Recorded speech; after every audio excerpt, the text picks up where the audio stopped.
going to be showing you my day in the life as a solutions architect, week edition, so that you can see all the different and wonderful things we get up to here. Let's go. Life is good. Alright, good morning. It's Tuesday today, it's 7 a.m. Time to wake up. If you're new here, my name is Martini. I'm a solutions architect at AWS. One of the things I love to read in the morning are like super motivational stuff. So I'm reading this Twitter post at the moment and it's advice to his 20-year-old self. 1, go bigger, be more ambitious, have no fucking fear. Alright, as always in the morning, I'm just checking my emails and just seeing what's up, what's new, any customer help. Today, I'm working from home, so that means I'm really just doing like a lot of admin stuff and just answering a lot of customer emails. We're going to build out an architecture, so we're going to build that together. And then another one, I've got a call later on today about a migration project onto AWS. And typically what that means is we have a customer that has an application that they're running on premises at the moment, and they're looking to run that application in the cloud. And so what we do as solutions architects is show them how they could do that, the benefits of doing it, and how we can help them achieve that. Let's go build out this solution to a customer problem. Okay, so as a solutions architect, you can imagine you typically come up with architectures for solutions for your customer's problem. And we've got quite a cool little problem today. A customer has a requirement that every time an image is placed into their storage, they want to do something with it. And they need to be notified of when that image gets put in. So if we think about that, imagine you have an S3 bucket, which looks something like this. Think of S3 as your object storage, where you can basically store any type of files you want, like images, videos, Word documents, text documents. You can even use it to host websites. So this S3 is really cool, and it's definitely a service you need to know about. When a cool image goes into it, this then needs to notify something to then process that information. In this case, we're using serverless, and that means we're going to use this really cool Lambda function to be able to process. Just as a metaphor you can understand, if the image goes into the bucket then sends the image to this compute to be able to do something. As an example, it can then send this image off as emails to whoever needs to see this really cool image. Let's go build it. The way we're going to do this is using infrastructure as code. If you don't know infrastructure as code, essentially it means that you can provision infrastructure by just writing some code. All right, I'm about to join on the migration call. Let's go. Life is a journey.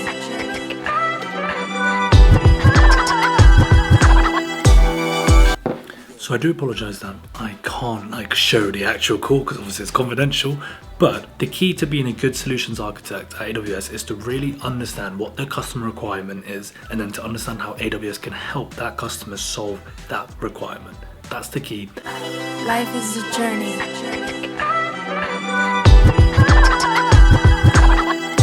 A key tip on these calls as well is take notes of everything the customer says. I always have notes of whatever and everything the customer says, because you never know when you need to refer back to them, and it's also useful just to keep this sort of lineage of everything that's happened.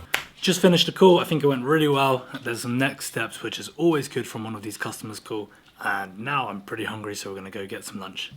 Hey Dolce. Hey Bongo. Life is a journey. Let's go.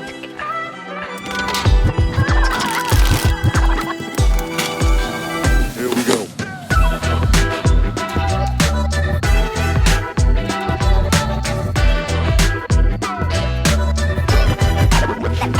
Let's get started.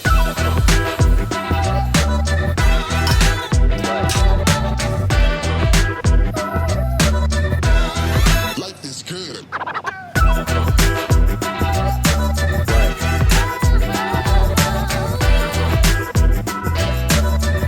I really like spicy food at the moment. I don't know why. It's just so good. It makes me sweat like so much, but I love it. I love it for some reason. If you know any good chili oils, let me know. I want to try some good ones. Here we go. So spicy, I had to change t-shirts.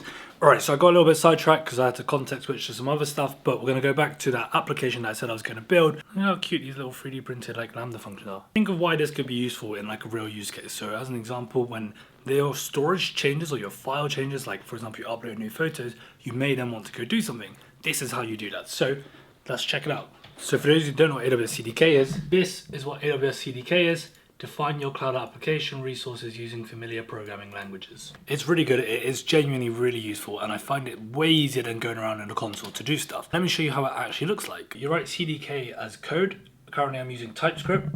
Here we define a new S3 bucket. Here we define an SNS topic, then create a Lambda function, and I literally write a bit of code here, which is like what this literal code is. And this is the Lambda function. Then we added an event notification to the S3 bucket. Every time there is a new event type of object created, so every time a new object is created in our bucket, we then send a notification to the SNS topic, which is this one. We then here, topic.add subscription. This then adds a subscription, so every time something gets sent to here, we then trigger this Lambda function, which is back this boy, which is this. It's just as simple as that. And when you just write CDK deploy, it gets fully deployed. Go check out CDK. We're gonna go take the dogs out on a walk now. Let's go.